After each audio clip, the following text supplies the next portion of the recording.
Welcome to Penrose Learning, where we make understanding easy.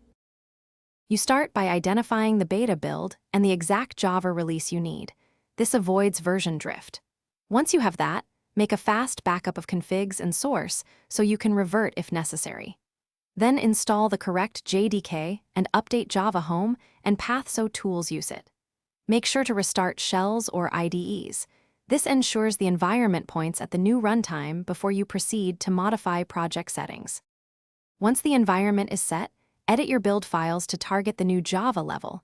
Change source/target or toolchains in Maven or Gradle so compilation aligns.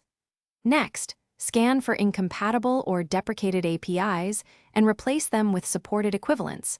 Use IDE quick fixes for repetitive patterns.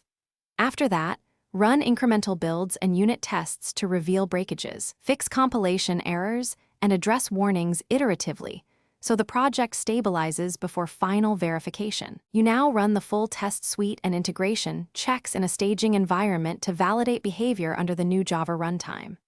Next, adjust JVM options, module settings, or garbage collector flags to match performance expectations. Tune memory and module exports if needed. If something breaks, compare stack traces and dependency versions, then revert to your backup if you must. Make sure to document the change and notify the team so deployments go smoothly and surprises are avoided. Thanks for watching. If this was helpful, leave a like and consider subscribing. See you next time.